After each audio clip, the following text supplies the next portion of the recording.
Nay, alam mo, gusto ko maging seaman. Naku, wag na. Hindi ka na marunong lumangoy. Lo, bakit yung pilot? Hindi naman sila marunong lumipad.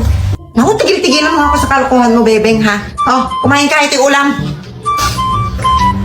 Wow, Nay! Thank you very much! You know that I love chicken nuggets! Tayo lang yan. Ay, tuyo ba to? Akala ko chicken nuggets. Kumain ka na nga dyan, sabi ate mo. Lanay, di mo na naaalala? Di ba pinapunta mo si ate sa Manila? Sabi mo bumili siya ng sahog ng pinakbet? Chau-chay! Puro na lang cellphone. Pumunta ka sa Manila, ha? Bumili ka ng sahog ng pinakbet. Tatamaan ka sa akin pag hindi ka sumunod. Sa Manila? Bakit sa Manila eh? Ang layo nun. Ano? Magre-reklamo ka? O papalayasin kita? Bilis! Punta na! Ito yung pera! Akala ko pa naginip lang yun. Wala ka niyan, Nay! Lagot! Hello, Nay! Oh, hello, nak! Hello, Nay! Kulang yung pirang binagay niyo sa akin. Wala pa naman talong, kamote, kamatis, tsaka sibuyas, tsaka bawang. Paano yan? Tapos wala na rin ako papasahin pa uwi. Naku, ano nang gagawin yan? Ewan, Nay. Bakit kasi sa Manila pa? Try mo kaya magpadala, Nay. Padala? Paano papadala? Tarlac to, tas Manila yun.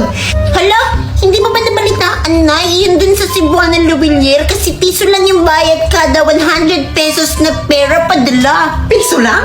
Abay, kamura naman. Totoo ba yan? Opo, tapos sabi doon, libre yun kapag meron kang micro savings account. Oh, paano yan?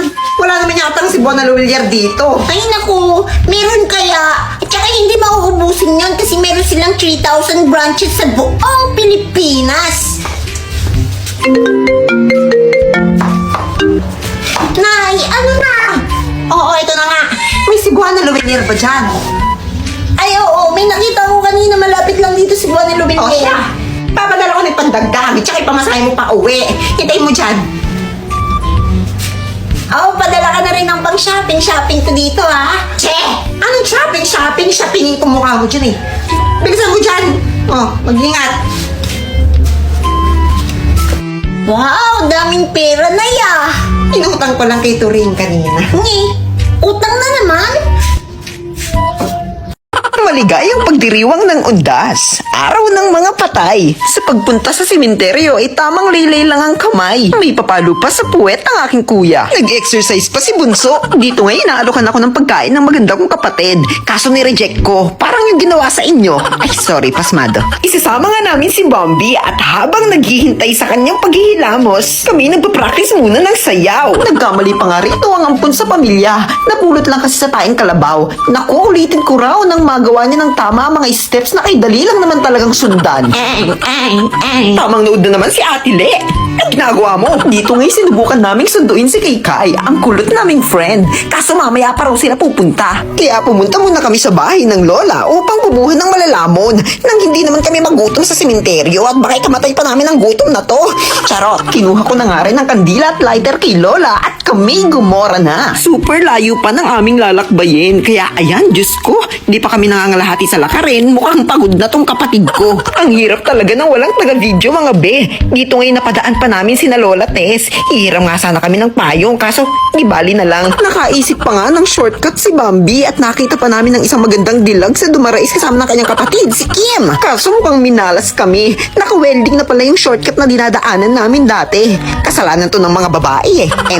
Pasniya ka Bambi, you betray me. Nasa lubong nga namin si Nay Oya. Tapos may Tres Marias pa ritong gustong sumama sa vlog. Hello! Nahiya pa ang mga pasneya. Kay init nga mga be, kaya ganyan ang naging epekto sa dalawa kong syupatid. Naku, sa wakas, nakarating na din. Thank you Lord at ligtas kaming nakapunta sa sementeryo. Malawak naman tong sementeryo mga be. Kaya kung gusto mo magpalibing ng buhay, kami na mismo magpapalibing sa'yo. Kasyang-kasya pa mga marites dito be. Charot! Charot! Ayun na nga't papunta na naman kami sa nicho ng lolo. At habang naglalakad, binabati ko ang mga tao ng happy birthday! Medyo dulo pa nga ang pwesto ng nicho ng lolo, kaya Diyos ko, for the walk-walk talaga kami. Habang naglalakad ay may nahagip na naman sa camera ko. Kay gagandang binibini at Ginoo. Hello po sa inyo! Happy birthday! Happy Halloween! Merry Christmas! And Happy New Year! Nako, si lolo nangiti na naman nang nakita kami. Naupo na nga kami't nagpapahinga. Nagkukwentuhan habang kinakain ng aming mga dala. Pasneya yung hangin, kay lakas talaga. Namamatay yung mga tinutulos naming kandila. Habang kumakain, sinet ko nga yung camera dito sa kabila. Tapos di ko na naman alam kung ano aking pinaggagawa. Tirami pala ng dala naming mga ngata. At Diyos ko, si Bambi, ayaw talagang pakita sa camera. Tignan nyo kami rito para kami tanga. Nako, hiyang-hiya siya sa camera mga be. Nabigla pa nga kami mga be. Gagi, may pulis pala. Napatigil tuloy ang paglamon ng mga pasneya. Nagbigay sila ng ganito mga be. Ligtas Undas 2022. I-post nyo na lang kung gusto nyo rin basahin. Naisip na nga naming umuwi mga be. Iiwan ulit namin si lolo na hindi na uubusan ng ngiti. Habang kami nasa lakaran pa uwi, may followers pala tayo dito. At ayun, may cute pang chikiting na nagpa-picture mga be. Buti na lang nakapaglibag ako kanina. Kaya mukhang fresh tayo for today's video. Cute din ng mga bata sa likod. Mukhang ako yung topic ng mga pasneya. Ayan, dami na yatang picture mga be. Mga 204. Kaya ayan, nagpatuloy na rin kami sa pag-uwi. Naku, matanglawin talaga si Bambi sa mga nagbebenta ng pagkain. Walang kabusugan ng mga pasneya na libre pa ng corn dog si Bambi. Eto pa, undas na nandito limang paningin ko sa magjowang to. Friend ko yan si ate girl. Yan si Pikang. Naku mga be, alam ko na kung bakit may mga pulis at mga tanod. Kasi binabantayan nila yung mga multo. Baka kasi magkamatayan. Charot. Eh malas nga naman talaga ng kapatid kong to. Nadikit pa nga sa pader na hindi pa pala tuyo ang pintura. Hashtag deserve ng pasneya. Diyos ko mga be, nainganyo tuloy ako mangolekta ng upod na kandila. Kaso wag na pala, ang daming nakatingin. Pauwi na nga kabit, narito na ang sundo ni Bambing swerting nagdiriwang ng kaarawan niya ngayong undas. Ayan, si Kuya Leonard Santiago alias Bulo. Kaya happy birthday sa iyo, Kuyang Bulo. Heto na nga't lumarga na kami sa di kalayo ang biyahe sa pag-uwi gamit ang motor. O siya, hanggang sa susunod na galaan, kulitan at kwentuhan. Paalam! Lo.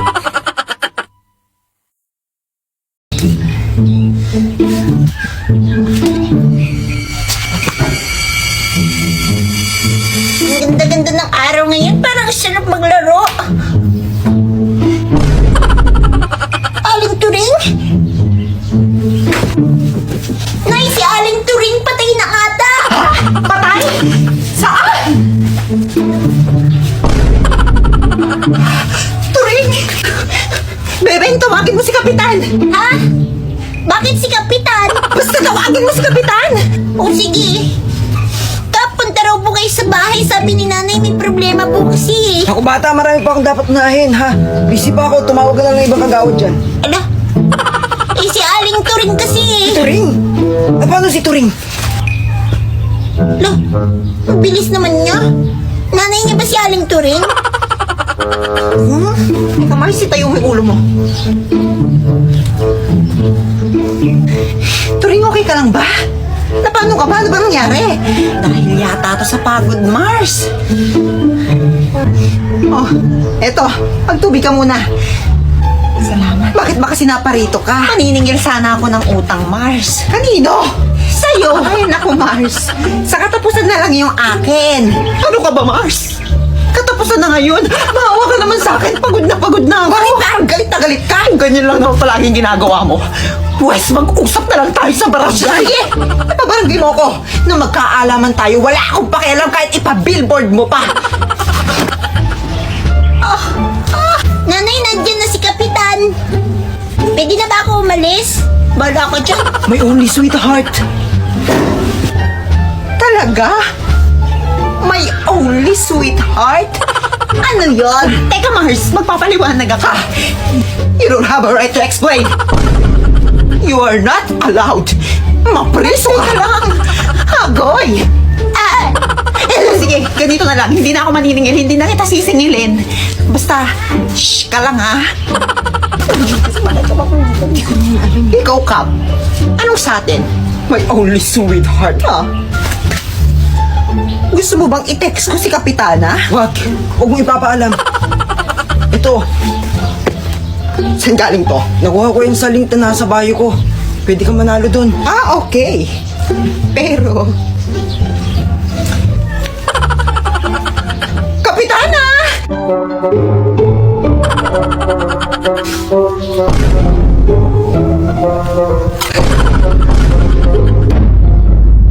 Bebeng, Duday! Oh, Nay! Mababa yung score nyo last quarter, ha? Babawi kayo ngayon. With honor nga ako eh. Anong with honor? Baka with horror, ha? Ano? Oh, magre-review tayo. 1, 2, 3. Tama na muna nga yung kakaselfon mo, Duday, ha? Mag-review muna. Patulong lang eh. Sabi ng teacher nyo sa akin, mayroon kayong same subject at siya rin ang teacher nyo doon. Oo, si Ma'am Turon. Anong Ma'am Turon? Nak, may turon ba sa kantin? Bilan mo nga ako. Kaya Ma'am Turon. Ganon. Eh basta mag-review. Binigyan niya ako ng possible question na baka raw lumabas sa exam nyo sa logic. O, eto yung unang tanong. Anong hayop ang madalas mauntog? Eh di tanga. Ha? Tanga yung hayop na yun. Bakit kasi lagi siya nauuntog? Eh di comatose na yung hayop na yun kasi lagi siya nauuntog. Mali. Ha? Ang sagot doon ay dog. Dog. Dog. Kanina dog yan, Nay. Kawawa naman. Ay, ewan. O, next. Ang tawag sa isda kapag hinati sa gitna. Hinati sa gitna. Alam ko na. Isdang manananggal. Si Sarian yung isda. Ano si Sarian? Isda ay hinati sa gitna. Daing! Daing yun! Nanay, piling ko tama si Bebeng kasi daing naman yung isdang may hiwa sa gitna, di ba? Hindi. Ang tawag sa isda kapag hinati sa gitna ay tuna. Kasi tuna. Pag hinati sa gitna, dalawa na sa tuna. Last question. Anong tawag sa hayop na pangit? Hindi mo alam, Nay. Ang tawag sa hayop na pangit ay edikaw. Tama.